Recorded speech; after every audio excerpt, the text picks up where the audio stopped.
au siège de la représentation nationale ce vendredi 24 novembre 2023, la mission d'information sur le rapport d'audit de la Cour des comptes relatif au Fonds de riposte et de solidarité Covid-19, FRSC, gestion 2020 a organisé une séance dite du contradictoire entre les acteurs impliqués dans la gestion du fonds.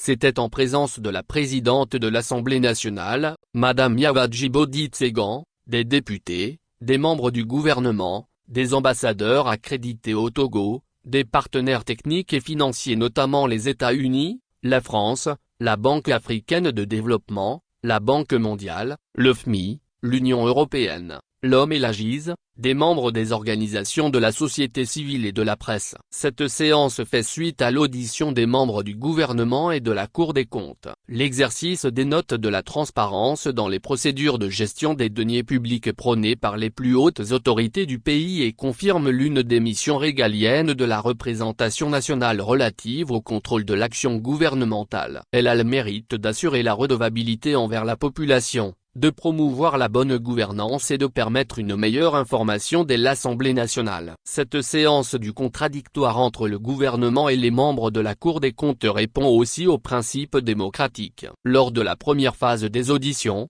la mission d'information a noté des témoignages très instructifs de la part du gouvernement et de la Cour des comptes. Ce débat constructif entre institutions est une preuve de la vitalité de la démocratie et nous nous réjouissons qu'il se soit tenu dans un bon ordre. Tout autant, la mission retient un décalage entre certaines réponses apportées par les personnalités auditées et les observations de la Cour des comptes. C'est dans ce sens que, pour aider l'Assemblée nationale à mener à bien son rôle de contrôle de l'action du gouvernement conformément à l'article 81 de la Constitution, la mission d'information a jugé nécessaire de tenir la présente séance. En effet, nous devons approfondir nos échanges sur la gestion de cette crise et tirer les leçons pour l'avenir. Balouki et Simna Lexim, présidente de la mission d'information. Lors des auditions, des préoccupations particulières relatives à la mise à disposition des termes de référence, à la transmission des rapports provisoires avant validation, au respect des règles procédurales ont été soulevées.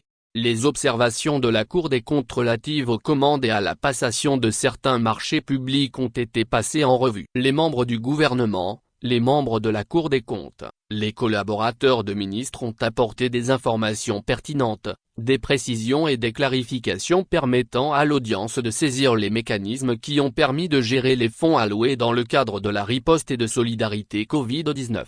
Cette rencontre a donc permis de s'assurer que les fonds de concours de riposte et de solidarité ont été utilisés conformément à la mission qui leur est assignée.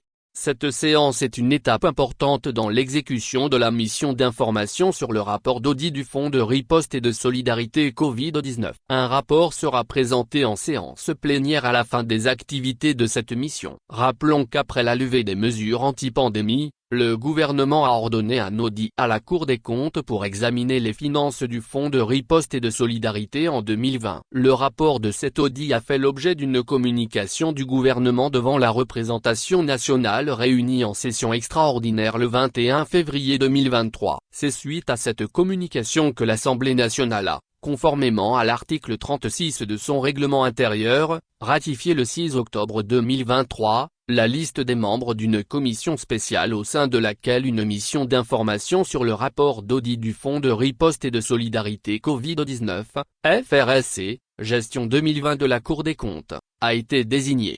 La mission d'information est composée de 7 membres et est présidée par Madame Balouki et Simna Lexim.